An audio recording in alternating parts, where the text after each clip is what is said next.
예, 우리 에스더 9장 10장은 세 단락으로 나눌 수 있을 것 같습니다. 오늘 읽었던 1절부터 19절은 아달월 13일에 대적을 진멸하는 유다인들의 모습을 볼 수 있고요.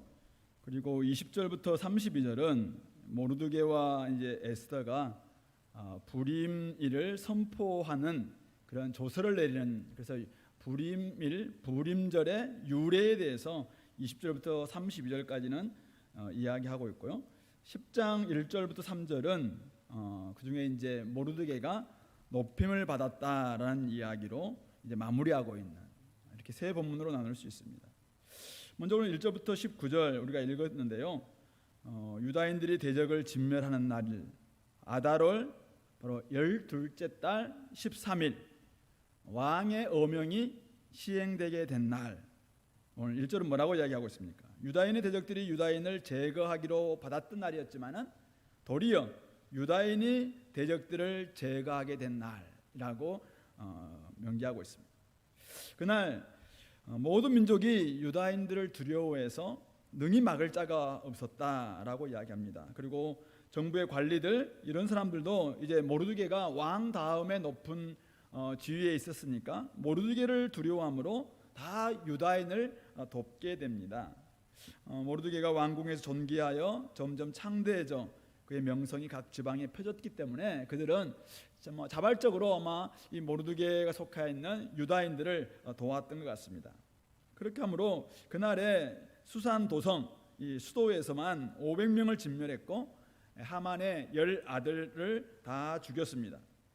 이렇게 이제 끝났는데 갑자기 왕이 왕후에게 이렇게 죽였는데 또 소통이 없냐라고 물었을 때 아마도 아직도 이제 이렇게 좀 반발하고 또 반항하고 막 이런 사람들이 있었는지 모르겠는데 에스더가 하루를 더 달라고 그렇게 이야기를 합니다. 그래서 그것을 허락을 해서 아달월 14일 그때 15절 보시면은 300명을 수산에서 300명을 죽이죠. 그리고 각 지방의 유다인들이 각 지방에 있는 사람들을 7만 5천 명, 히브리어 성경에서는 15,000명이라고 기록되어 있다고 하는데 어쨌든 7만 5천 명을 도륙합니다.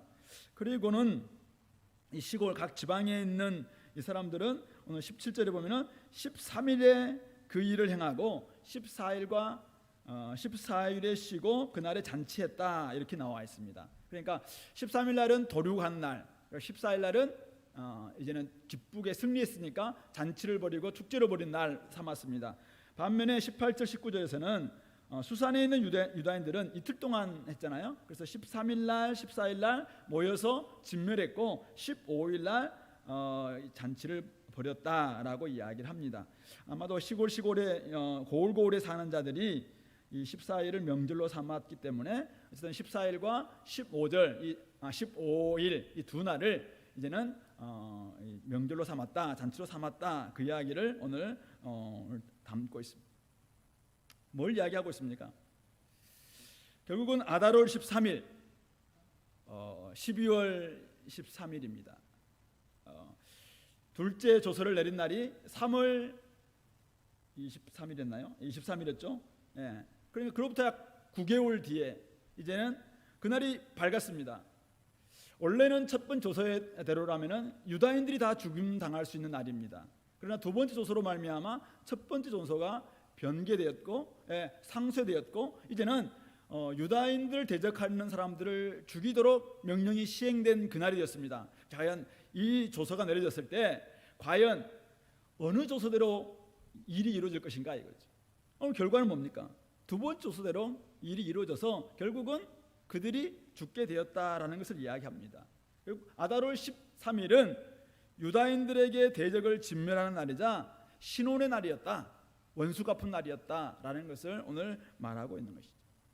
불쌍한 피정복민으로 살다가 이 악한 하만의 계략에 의해서 죽기로 작정되었었던 날이 아달월 13일입니다. 크게 숨도 쉴 수 없는 어떤 깊은 응어리를 가지고 살 수밖에 없었던 그날이 어쩌면 그날을 생각하면은 우리는 죽을 수밖에 없다 생각하면서 그날을 어쩌면 맞이할 수밖에 없었던 날이 아달월 13일입니다. 그런데 에스더와 모르드게의 용기와 지혜로 이제는 두 번째 조서가 내려졌고 전세가 역전될 것이다 라는 것이 예고된 날이 아달월 13일입니다. 그리고 그날이 이제는 임했습니다. 어떻게 됐습니까? 결과는 두 번째 조서대로 시행되고 대적을 진멸하게 되었다는 것입니다.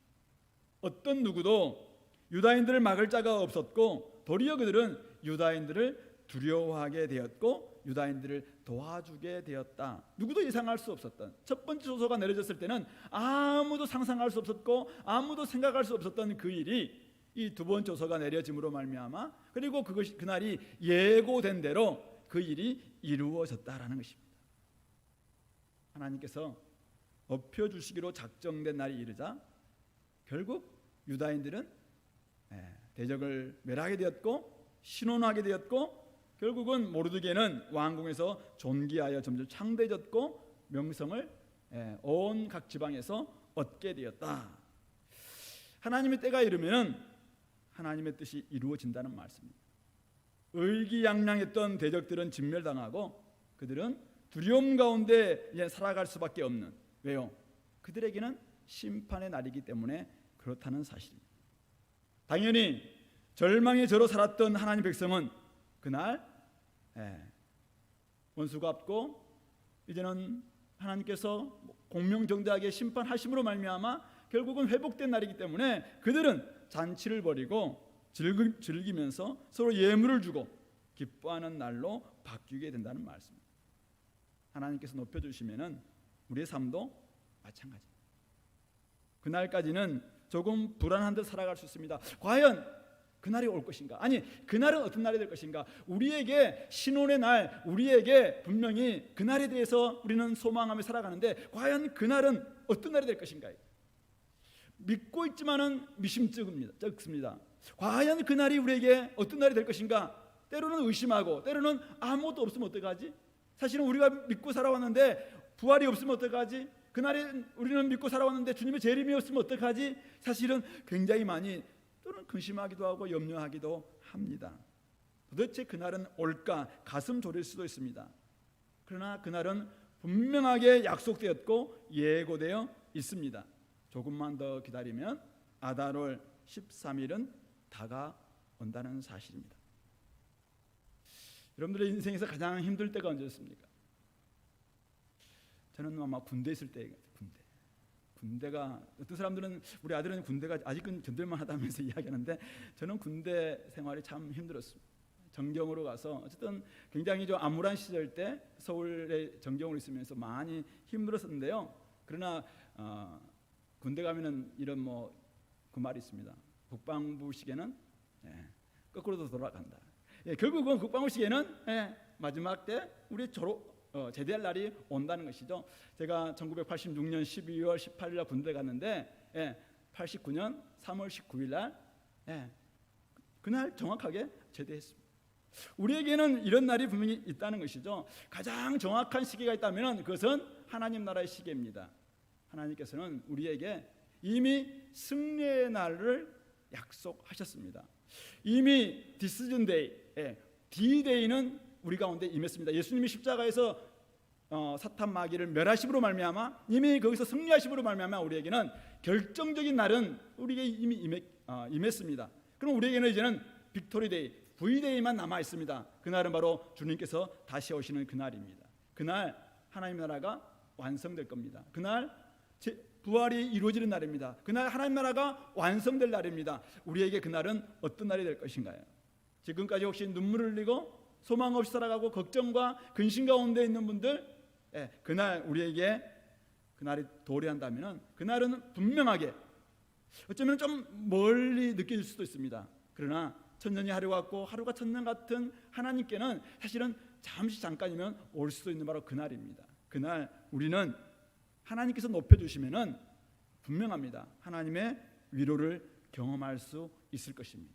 오직 하나님께서는 예고하신 대로 약속하신 대로 그날 우리에게 그날을 준비하신다는 사실이죠. 억울함을 풀어주실 겁니다.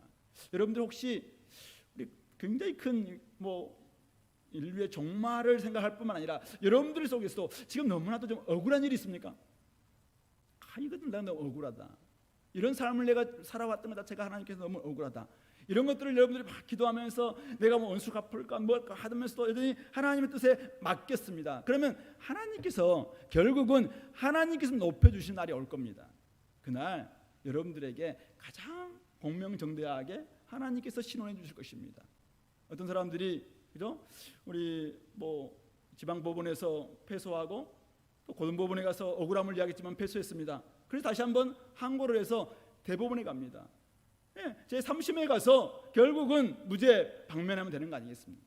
오늘 우리의 삶이 그렇다는 것이죠. 그래서 마지막 아달월 13일 뭐 이 어쩌면 빅토리데이와 같은 V데이입니다. 그날이 우리에게 오고 있다는 사실을 여러분들이 기억하시면서 오늘 우리가 그날에 대한 소망을 가지고 살아갈 수 있게 되기를 바랍니다.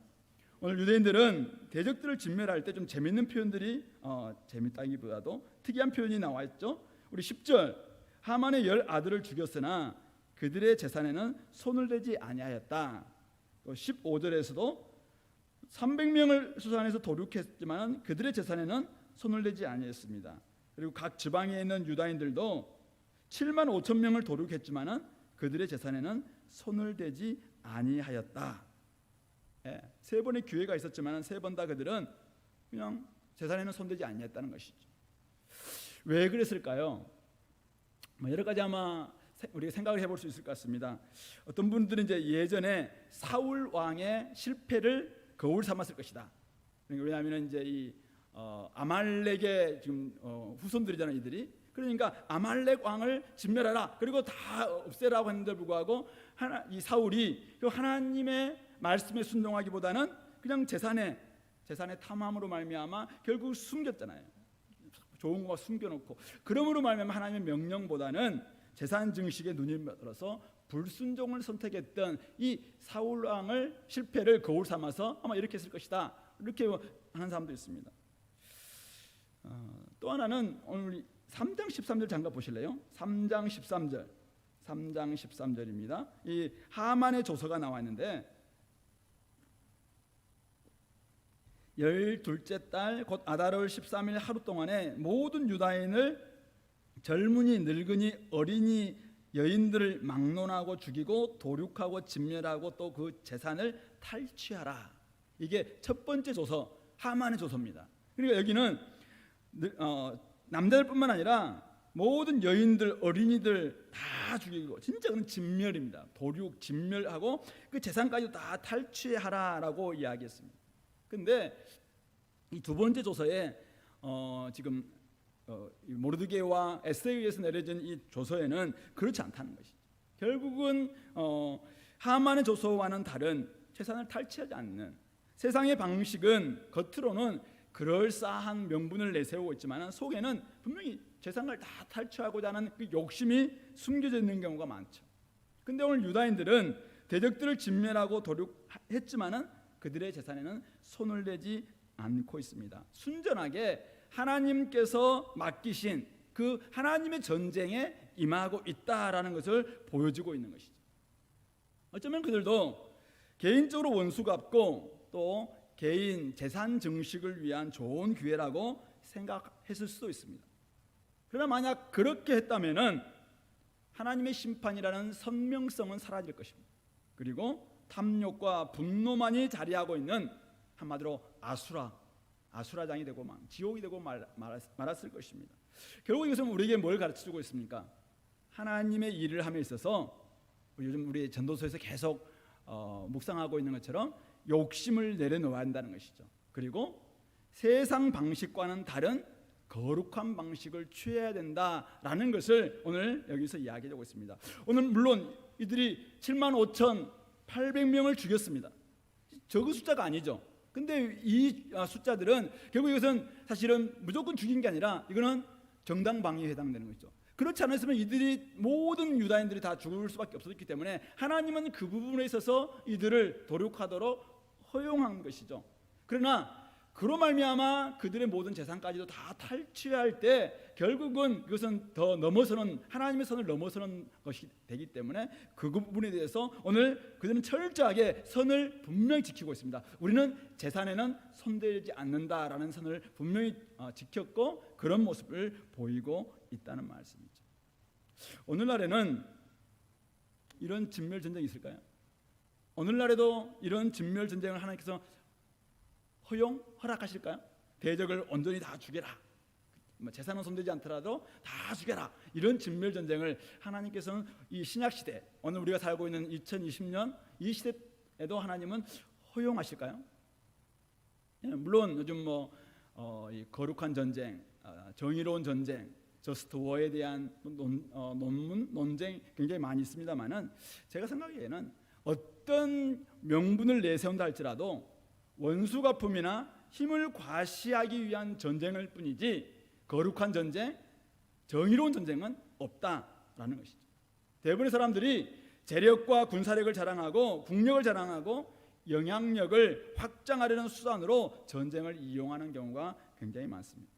하나님의 이름을 내세우고 하는 전쟁도 도리어 많은 경우 하나님의 이름을 망령되이 일으키는 경우가 더 많습니다.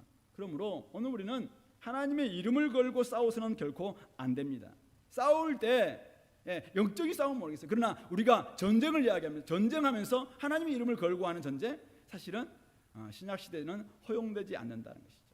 제가 요즘 십자군과 관련돼서 왜 십자군 전쟁 그렇게 먼저 십자군 전쟁에 대해서 굉장히 안 좋게 많이 좀 생각하긴 했는데, 그 전에 한 400년 넘게 무슬림이 이제는 이 기독교인들을 얼마나 많이 죽였는가에 대한 그 모습을 좀 보면서 십자군 전쟁도 나름대로의 사실은 그들에 대한 정당 방위 성격이었다라는 것을 좀 이야기는 됐었습니다. 그러나 결국은 그들이 결국 하나님의 이름을 걸고 하나님의 뜻이다라고 외쳤던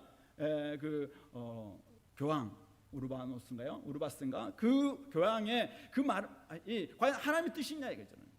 그들을 다 진멸하고 그들을 죽이는 십자군 전쟁을 이야기하는 것, 하나님의 이름을 걸고 나갔던 전쟁인데 그것이 과연 하나님의 방식인가 이거죠. 그러므로 오늘 우리가 자기 개인의 의견, 자기 개인의 주장을 이야기하면서 거룩하신 하나님의 이름을 내세우는 이런 일들은 조심해야 됩니다. 신약에서는 원수에 대해서 뭐라고 이야기합니까? 끝까지 사랑하고 인내하고 용서하고 관용을 베풀라라고 말씀하고 있습니다. 모든 악은 그 모양이라도 버리라고 했습니다. 우리 안에 사실 원수가 갚으려고 하는 그런 부분까지도 하나님의 뜻이 아니라면 그것은 사실은 악입니다. 그러므로 원수가 갚는 일은 더 이상 우리에게 속하지 않았습니다. 오직 그는 하나님께 속한 일일 뿐입니다. 그러므로 오늘도 우리 교회가 교회 이름을 걸고 교회 밖 숫자 내세우면서 하나님의 군대인 것처럼, 우리가 무슨 하나님의 군대인 것처럼 우리 행세에서는 결코 안 된다는 것이죠. 세상 가운데서 우리가 세상과 자꾸 싸우려고 할 때 막 우리 세를 과시한다든지 이런 부분들도 사실은 우리의 속에 있는 어떤 우리의 욕망에 대한 표현이지 하나님의 이름을 걸고 해서는 결코 안 된다.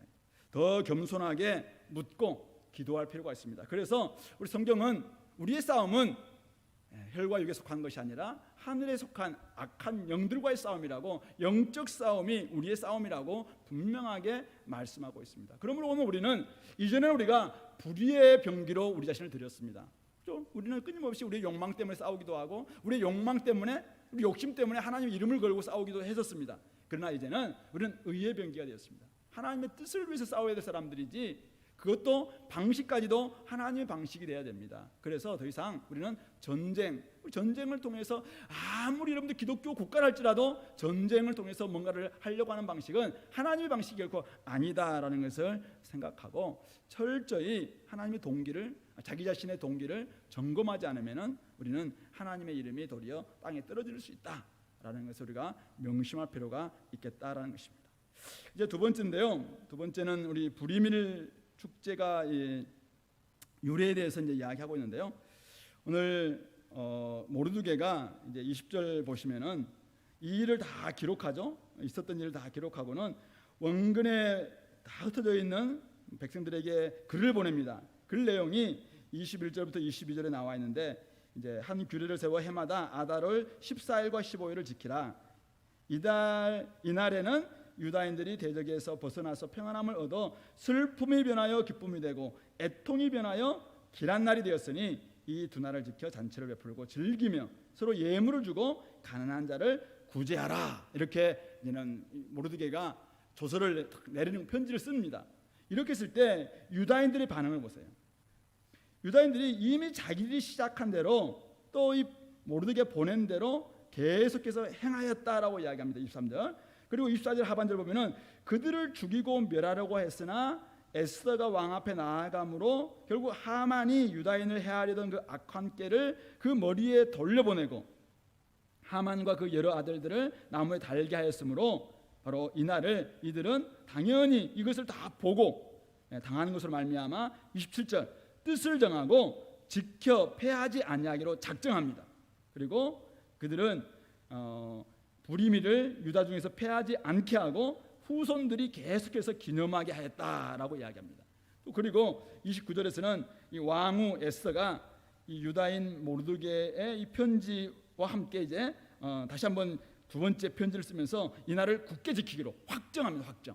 그래서 아달월 14일과 15일 이날은 127도에 있는 모든 지방들이 다 지켜라라고 이야기를 하는데 이에 대한 반응이 31절 이는 유다인 모르드게와 왕후 에스더가 명령한 바와 유다인이 금식하며 부르짖은 것으로 말미암아 자기와 자기 자손을 위하여 정한 바가 있음이더라. 이렇게 이야기하고 있습니다. 무슨 말이냐면은 결국 이 부림절은 모르드게가 이 일을 다 경험하고 이제는 기록해서 편지를 쓰므로 시작되었고 그리고 에스더가 다시 한번 이 날을 꼭 지키라라고 확정함으로 결국은 부림절이 생긴 걸 맞습니다. 그런데 이 모든 유다인들은 자기들이 이 모든 이런 고난 당할 때부터 시작해서 금식하면서 기도했던 경험들 사실은 죽을 목숨에서 살아났던 모든 것을 경험했기 때문에 바로 그들의 명령뿐만 아니라 자기들이 마음에 작정한 대로 이 날을 지키게 되었다라는 것이 오늘 본문의 내용인 것이죠.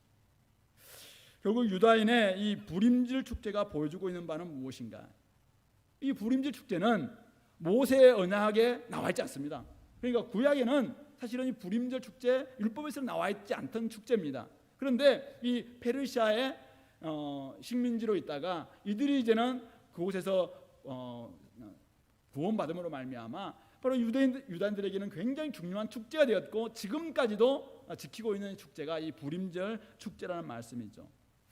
이방인 가운데 살아가면서 하나님의 구원을 경험한 사람들이 죽음의 문턱에서 생명으로 옮겨진 자들이 바로 자신들의 자발적인 작정과 또 헌신과 뜻을 세움과 또 그러므로 말미암아 이것이 제정되고 확정되고 만들어졌다라고 말하고 있는 것이죠. 한때는 목숨을 살려달라고 간절히 기도하며 정말 그들이 금식을 할 수밖에 없었던 그들이었습니다. 그러나 하나님께서 구원해 주시니까 이제는 어떻게 되겠습니까? 잔치를 베풀고 즐기게 되었습니다. 이전에는 죽음의 문턱에서 정말 우리가 죽게 되었다라고 이제는 자기의 죽는 날만 바라보던 그들이었습니다. 그런데 이제는 하나님께서 구원해 주심으로 말미암아 제비를 뽑았는데 부르를 뽑았는데 죽음의 날이었어요. 그래서 우리는 죽게 되었구나 라고 했는데 그날을 하나님께서 역전시켜 주셔서 생명을 주시는 날로 바꾸어 주셨다는 것이죠. 그래서 그들은 너무나 기뻐서 그날을 부림절로 택하고 서로 예물을 주고 가난한 사람들을 구제하는 축제가 되었다라는 것이 부림일의 유래라는 것입니다. 그들이 하나님의 은혜와 구원하심을 어찌 잊을 수 있겠는가? 단지 이것은 모르드게와 에스더의 명령에 의해서 시작되고 확정된 것만은 아니라는 것입니다. 물론 모르드게가 글을 쓰고 에스더가 다시 확정함으로 말미암아 이 부림절 축제가 사실은 전국적으로 생긴 건 맞습니다. 그러나 누군가가 왕이 아니면은 모르드게가 에스더가 이 나라를 지키자라고 한다고 해서 여러분들 그 나라를 계속 지킬 수 있겠습니까? 자기들이 직접 경험했기 때문에 온 공동체가 함께 죽음에서 생명을 경험했기 때문에 이 날을 그들은 생명의 날로 지킬 수밖에 없는 것이죠. 그래서 그들은 자신들이 경험한 이 구원의 날을 자기의 후손들에게도 지킬 수 있도록 마음에 확정하고 그 날을 계속 지키겠다라고 그들을 굳게 마음을 먹고 있는 것이죠. 오고 오는 세대가 지속 가능한 축제가 된 것, 바로 이 공동체적 경험이 그들 가운데 구원의 경험이 함께 있었기 때문에 가능했다라는 것이 불임일이 우리에게 보여주고 있는 교훈인 것이죠. 저는 이 말씀을 보면서 어떻게 하면 신앙생활을 잘할 수 있을까? 어떻게 하면 우리 신앙생활이 좀 기쁨의 신앙생활이 될 수 있을까? 피곤하시죠? 네, 피곤할 거예요. 구원에 지금 조금들이 살아나가지고 이거 와 있으면 안 피곤한데 우리 삶이 좀 사실은 좀 나른하거든요. 피곤할 거예요. 근데 우리 삶은 피곤할 뿐만 아니라 진짜 우리가 이 축제와 같은 삶이 돼야 되는데, 진짜 우리 삶 가운데서 예배 생활이, 신앙 생활이, 기도 생활이 어떻게 하면 기쁨의 날이 될 수 있겠는가? 기쁨의 신앙생활이 될 수 있겠는가 이거죠. 어떻게 가능하겠습니까? 제가 여러분들에게 기뻐하십시오 이렇게 하면 기뻐할 수 있겠습니까? 우리 부모님들이 아니면 저보다 좀 강력한 아시죠? 목사님이 오늘부터는 기뻐해야 된다라고 하면 여러분들 기뻐하시겠습니까? 3일 정도 할 거예요. 3일 정도. 아니 목사님 은퇴하실까지는 하실 수 있을까요? 그러나 진짜 우리에게 하나님께서 명령하셔도 기뻐해라라고 한다고 해서 기뻐할 수 얼마 안 갈걸요? 기쁨은 사실은 우리 안에서 구원의 경험이 지금 살아있을 때만이 할 수 있는 것이죠. 요즘 조정 보고서를 한 번씩 이제 요즘 그러니까 남편들 신앙을 걱정하는 자매들이 굉장히 많다라는 소문을 제가 듣고 있습니다. 아내들 신앙을 걱정하고 있는 남편들 별로 없는 것 같아요. 하향 평준화되는 것을 굉장히 기뻐하는 우리 남편들이 많기 때문인지 몰라도, 근데 남편들의 신앙을 굉장히 걱정하고 있는 우리 자매들이 되게 많대요. 우리 남편 지금 코로나 때문에 교회를 안 가더만 이제는 PBS도 똑바로 안 하고 대충 하다가 조금 PBS 하는 것 같고, 자기는 어떻게든지 PBS 하려고 하는데, 나눔하려고 하는데 형제들은 교회도 안 가고 기도도 안 하고 PBS도 안 하고. 그래서 내가 그랬어요. 그거 어떻게 하라고? 교회 나오라면 제가 그랬습니다. 나오면 됩니다. 본인이 나오면 돼요. 본인이 나와서 신앙생활 하면 되죠.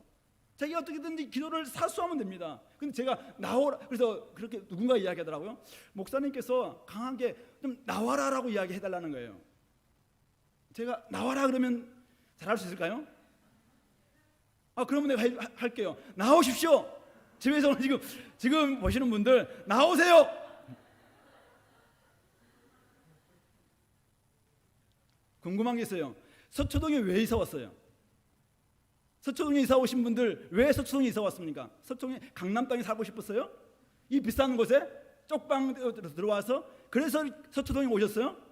지금 막 올라가는 뉴스의 초점, 사랑의 교회와 절기 있잖아요.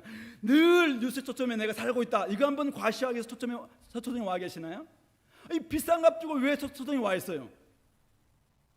교회 안 나오고 신앙생활 잘 안 할 거고 지금 이런 상황에서 왜 와 있는지 모르겠어요. 좀 변두리에 가서 지금 스트리밍 잘 돼 있으니까 거기 사시면 돼요. 좀 싼 데 가서. 근데 왜 이곳에 와 있으면서 교회도 안 나오면서 교회 가까이 와 있는지 나는 이해를 못 하겠어요. 그럼 제가 이제 나오라 그러면 나오겠냐 이거죠. 나오겠죠, 한 며칠 동안. 제가 왜 지금 이렇게 흥분했죠? 흥분할 일이 하나도 없는데 본인이 하는 거예요. 본인이 하나님과 깊이 있는 만남 가운데 본인이 은혜를 경험해야 돼요. 본인이 은혜를 경험하면은 본인이 결단하게 돼 있어요. 우리 자녀들에게 공부하라. 입이 아프도록 해본들 본인이 있잖아요. 깨닫지 않으면은 안 됩니다. 붙잡고 저희는 막 그렇게 하도록 그 속에서 공부할 수 있는 뭔가가 나올 때 사실은 공부가 되는 거잖아요. 신앙생활도 저는 같다고 생각합니다. 온 공동체가 함께 하나님의 구원을 기뻐하게 될 때, 물론 공동체가 얼마든지 힘들고 어려운 가운데서 중국을 가서 같이 한번 고난받고, 메르스가 있든 사스가 오든 아니면은 지금 코로나가 오든 막 중국 가는 거예요. 공항에서 잡히기도 하고 그곳에 막 잡히고 감옥이 들어가고 이렇게 하면 훨씬 더 신앙생활 잘할 수 있겠죠. 근데 그게 과연 올바른 것이냐 이거죠. 그렇다면 우리의 상황 속에서 정말 우리가 공동체적 경험을 하기 위해서 함께 우리가 기도하고 함께 이 구원을 경험하면서 내 속에서 내가 죽었다가 살아난 경험을 함께 할 때 우리 공동체는 하나 될 수 있는 겁니다. 하나님의 구원자 되심과 자신들의 하나님 백성됨을 확고히 할 수 있는 것은 우리가 함께 자기 속에서 내 안에 하나님이 살아계신다, 하나님이 나의 하나님이시다 라는 이 경험이 있을 때 가능하다는 말씀입니다. 그러므로 구원의 날을 기억하고 감사하고 축제로 지킵시다 라고 제가 오늘 설교를 마무리할 겁니다. 근데 이것이 명령으로 지켜주시겠냐, 제가 여러분들에게 선포한다고 지켜줄 수 있겠냐 이거죠. 구원으로 인한 즐거움과 기쁨이 내 속에서 회복될 때, 예수님의 표현을 둔다면 생수의 강이 내 배에서 넘쳐날 때, 성령이 내 안에 계셔서 끊임없이 내 안에서 생수의 강이 넘쳐날 때, 그러날 때 우리 신앙생활이 기쁨이 될 수 있습니다. 죄에 대한 깊은 애통 없이는 구원에 대한 감사는 있을 수가 없습니다. 그것은 잠깐 그냥 알 수 있겠죠. 공부도 하면은 알 수는 있어요. 그러나 내 안에서 진짜 죄에 대해 애통함이 있고, 내가 지옥의 인생이었고, 나는 철저히 하나님 앞에서 멀어져 있었던 존재였고, 그래서 이렇게 살다가는 지옥밖에는 다른 것이 없었다라고 생각하는 철저한 자기 애통, 이게 없이는 구원에 대한 감격, 감사는 없다는 말씀이죠.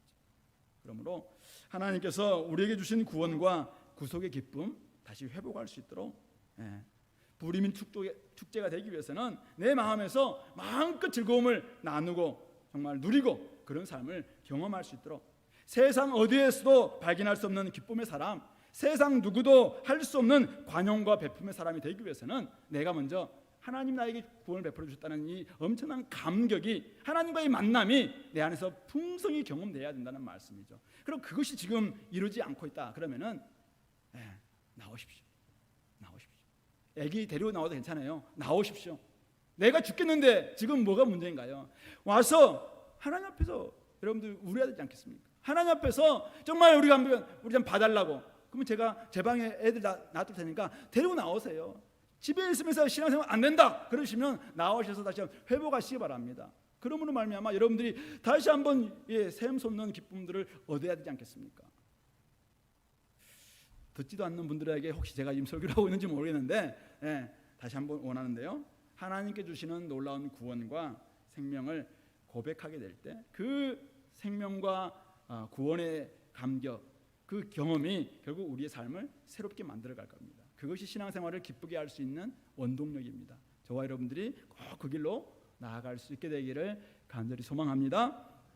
마지막 이제 10장 1절 3절인데요. 하나님 백성 유다인은 죽음에서 해방되었습니다. 이것이 바로 공동체의 경험이었습니다. 아하수에로 왕은 더 강해졌고 능력 있는 모든 행적과 모르드게를 높여 존귀하게 한 사적은 메대 파사 왕들의 일기에 기록되었습니다. 그리고 3절에 유다인 이 모르드게는 아하수에로 왕의 다음이 되고 유다인 중에 크게 존경받았습니다. 그의 허다한 형제에게 사랑을 받고 그의 백성의 이익을 도모하며 그의 모든 종족을 안위하는, 위로하는 사람이 되었다라고 오늘 에스더서는 마무리하고 있습니다. 하나님께서 그를 존귀한 자로 높이시니 모르드게는 많은 사람의 존경과 사랑을 받게 되었고 많은 이들에게 선한 영향을 끼치는 사람이 되었다는 것입니다. 백성의 이익을 도모하는 사람이 되었고 백성들의 안위를, 백성들을 위로하는 영향력을 발휘하게 되었다라고 말씀하고 있습니다. 하나님께서는 어디서든지 어떤 위치에 있든지 어떤 상황이 있든지 바로 하나님께 붙어있는 사람, 하나님의 사람을 높이시고 존귀한 사람으로 빛나게 하신다라는 것을 어쩌면 오늘 우리 에스더 1장부터 10장 마무리하면서 우리에게 가르쳐주고 있는 교훈인 것이죠. 오늘 우리 신약에 살고 있는 우리의 정체성이 무엇입니까? 오늘 유다인 모르드게는 왕 다음이 되었고 유다인 중에 크게 존경받고 허다한 형제에게 사랑을 받고 그의 백성을 도모하고 그의 모든 종족을 안위하는 사람이 되었다라고 이야기합니다. 자, 그렇다면은 신약에 살고 있는 저와 여러분들은, 예수 그리스도 안에 있는 저와 여러분들은 우리의 정체성이 무엇입니까? 에베소서의 표현을 빌리자면은 우리는 그리스도 안에서 함께 일으킴을 받았고 지금 하늘에 함께 앉아있는 하늘에 속한 사람이 되었습니다. 우리는 그리스도의 몸, 하나님의 권속, 성령의 전, 바로 교회의 정체성을 그렇게 에베소서는 이야기하고 있습니다. 우리는 하나님의 작품이 되었고 이제는 새로운 피조물, 이전 것은 지나갔고 새로운 피조물이 되었습니다. 마땅히 사람들에게 하나님의 얼굴을, 하나님의 성품을 보여주는 거울이 되어야 마땅합니다. 철저히 사망과 어둠의 권세 아래 있었지만은 이제는 하나님의 자녀가 되었습니다. 우리는 하나님의 일꾼이자 교회의 일꾼, 복음의 일꾼이 되었습니다. 그러다 보니까 우리는 때로는 바울이 경험했던 것처럼 환난과 궁핍과 고난, 수고로움과 자지 못함과 먹지 못함 가운데 있을 수도 있습니다. 그러나 바울이 고백했던 거 여러분들 기억하시죠? 고린도후서 6장에서 찾아볼까요? 고린도후서 6장 8절부터 10절 말씀. 고린도후서 6장 8절부터 10절 말씀. 신약성경 292페이지입니다. 우리 같이 한번 읽어볼까요? 영광과 욕됨으로 그러했으며 악한 이름과 아름다운 이름으로 그러했느니라. 우리는 속이는 자 같으나 참되고 무명한 자 같으나 유명한 자요, 죽은 자 같으나 보라 우리가 살아있고 징계를 받는 자 같으나 죽임을 당하지 아니하고 근심하는 자 같으나 항상 기뻐하고 가난한 자 같으나 많은 사람을 부요하게 하고 아무것도 없는 자 같으나 모든 것을 가진 자로다. 아멘. 그렇습니다. 우리는 유명한 자고, 우리는 참된 자고, 우리는 살아있는 자고, 우리는 더 이상 죽임을 당하지 아니하는 자고, 우리는 항상 기뻐하는 자고, 우리는 많은 사람을 부유하게 하는 자고, 우리는 모든 것을 가진 사람들입니다. 그렇기 때문에 우리는 이 땅에서 받는 고난과 환난과 궁핍과 자지 못함과 먹지 못함, 그럼에도 불구하고 우리는 이미 모든 것을 가졌다라고 생각하는, 현재 받는 고난은 장차 우리가 받을 영광에 비하면 아무것도 아니다, 좋게 비교할 수 없도다라고 이야기합니다. 그만큼 우리는 이미 존귀한 자고 높임받은 자이고 빛나는 자가 되었다라는 것이 신약에서 우리의 정체성에 대해서 이야기하고 있는 바입니다. 자, 그렇다면 페르시아 제국과 같은 이 땅에서 어떻게 살아가야 되겠는가요? 하나님께서 이미 높여주셨기 때문에 이제는 더 높은 곳을 향하여서 자꾸만 이 땅에서 올라가려고 수단과 방법을 가리지 않는 그 삶보다는 이미 우리는 높여준 자들입니다. 이미 우리는 존귀한 자들입니다. 이미 우리는 빛나는 자들입니다. 이미 우리는 유명한 자들입니다. 이미 우리는 모든 것을 가진 자입니다. 우리는 이미 살아있는 자입니다. 우리는 더 이상 가지려고 사실은 아둥바둥 하지 않아도 이미 모든 것을 가진 자입니다. 그만큼 우리들은 이제 다른 사람들에게 선한 영향력을 끼치는 사람이 되어야 한다는 말씀입니다. 이 땅의 문제에 더 이상 파묻혀 살지 않고 하나님 나라를 일구는 백성이 되어야 한다는 말씀입니다. 다른 사람들의 이익을 좀 도모하는 사람이 되어야 한다는 말씀입니다. 어려운 처지에 있는 형제자매들을 안위하고 위로하고 격려하고 이제는 그들에게 나눠줄 수 있는 사람이 되어야 한다는 말씀입니다. 무엇보다도 기쁨의 좋은 소식, 복음을 알리는 사람이 되어야 합니다. 사람의 눈과 입맛이 아닌 하나님의 시선과 관심사를 따라가는 사람, 그래서 하나님 앞에서 부끄러움이 없는 사람이 되어야 합니다. 그런 의미 속에서 저와 여러분들은 오늘 이 에스더서를 마무리하면서 에스더와 모르드게처럼 한 시대를 위해 사용돼야 되는데 어떻게 할 수 있겠는가요? 오늘 에스더 1장부터 10장 어디에도 이들이 율법을 잘 지켰다라는 표현이 없습니다. 바벨론에서 날마다 기도했던 어쩌면 다니엘처럼 이들이 막 열심히 기도했다는 표현, 우리 금식했다는 3일 금식, 그거 외에는 사실은 잘 나와 있지도 않습니다. 경건 생활을 어떻게 했는지도 잘 나와 있지 않습니다. 그러나 우리는 알고 있습니다. 그들이 하나님 뜻을 찾고 그 뜻에 자신의 인생을 어떻게 드렸는지 우리는 그 이야기를 쭉 살펴보았습니다. 숱한 고난을 감내했습니다. 누구도 예상하지 못한 어려움과 외로움도 견뎌냈습니다. 그들의 헌신과 수고로 인해서 결국 그들은 공동체 전체를 살릴 수 있었습니다. 그래서 그 이름 그대로 하늘의 별처럼 빛나는 존재가 되었습니다. 성도 여러분, 그들은 제국의 심장에서, 페르시아 제국의 심장에서 유다인의 심장을 가지고 살았던 사람들입니다. 유다인의 정체성을 결코 포기하지 않고 살았던 사람들입니다. 오늘 우리는 이 땅 가운데 살아가면서 우리의 심장이, 우리의 정체성이 무엇인가, 이 결코 놓쳐서는 안 됩니다. 페르시아 제국이 살든 로마 제국이 살든, 이 땅 후기 자본주의 사회에 살든 포스트 모던 속에 살든 어디에 있든 이 안에 우리는 그리스도인의 심장을 가지고 사는 사람들임을 우리는 결코 잊어서는 안 됩니다.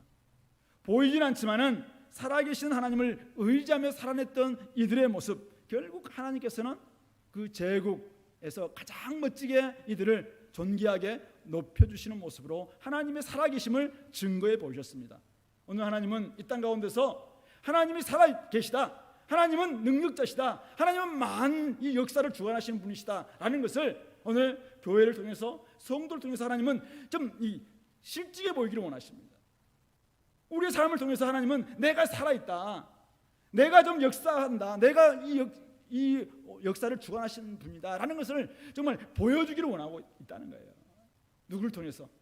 믿음대로 사는 사람을 통해서, 그리스도의 심장을 가지고 사는 사람을 통해서, 민족을 구하는 구속의 삶을 사는 사람들을 통해서, 하나님을 영화롭게 하고 하나님의 나라를 구하는 사람들을 통해서 하나님은 그렇게 하나님의 살아계심을 드러내 보이기를 원하고 계시다는 사실. 그러므로 이제 저와 여러분들 차례가 되었습니다. 우리 시대의 에스더와 모르드게가 일어날 차례가 되었습니다. 새벽 이슬 같은 주의 일꾼들을 되어서, 주의 청년들이 되어서 거룩하게 반응할 수 있게 되기를 좀 소망합니다. 주님 안에서 받은 구원들 좀 마음껏 누리시고 기쁘게 좀 신앙생활 하시고 다른 이들에게 전할 수 있길 바랍니다. 우리가 좀 신앙생활 잘 좀 누리시고 그 구원을 다른 사람들에게 전할 수 있길 바랍니다. 그러기 위해서는 하나님께서 주시는 그 기쁨을 우리 공동체가 온 공동체 함께 누릴 수 있는 이 불임일 축제가 우리 공동체 가운데 있어야 됩니다. 그래서 예배가 축제가 돼야 되고, 청년부 모임이 축제가 돼야 되고, 수련회가 축제가 돼야 되고, 여러분들의 소그룹이 축제가 돼야 되고, 여러분들의 그리스도인의 공동체가 축제가 돼야 되고, 그래서 하나님이 나에게 이렇게 생명을 주셨고 이렇게 구원을 주셨고 나를 살려주셨다라는 것을 이 안에서 마음껏 누리고 경험할 수 있어야 됩니다. 그래야지 우리가 그 경험 가지고 나가서 다른 사람들에게 진짜 우리가 이렇게 기쁜 사람이 되었다라는 것을 전할 수 있고 그렇게 믿음으로 살아낼 수 있는 것이죠. 그러므로 다음 주부터 시작되는 청년부 수련회, 대학부 수련회, 중고등부 수련회, 그리고 작년 3부 1일 수련회, 아우팅, 이런 모든 시간들, 그리고 이제는 얼마 남지 않은 여러분들의 이 소그룹에서도 마찬가지. 하나님이 정말 나와 함께 하고 계심을 좀 마음껏 좀 이 안에서 경험하고 좀 나누고 간증하고, 그래서 옆에 있는 사람들이 내가 좀 신앙생활이 잘 못하고 있다 이런 사람이 한 사람도 없도록 우리 공동체야, 주문의 공동체에 오면은 그렇게 회복이 일어날 수 있다라는 걸 경험하면서 다시 한번 그렇게 준비된 사람들이 에스더처럼 모르드게처럼 이 땅 가운데서 믿음으로 행함으로 말미암아 하나님을 실증해 보이는 그러한 하나님의 도구들이 다 될 수 있기를 권면합니다. 같이 한번 기도합시다. 오늘 말씀을 좀 생각하시면서 혹시 나에게 뭐가 문제일까, 신앙생활 좀 기쁘게 할 수 있도록 내 안에서 지금 좀 죽어 있었던 구원의 감격들, 또 생명에 대한 이런 그 인식들, 그것이 사라졌다면 하나님 다시 한번 회복하게 도와주시고 내가 세상 방식이 아니라 그리스도의 방식으로 살게 도와주시고, 그래서 하나님을 실증해 보이는 그런 공동체가 다 되게 해달라고 같이 한번 기도합시다.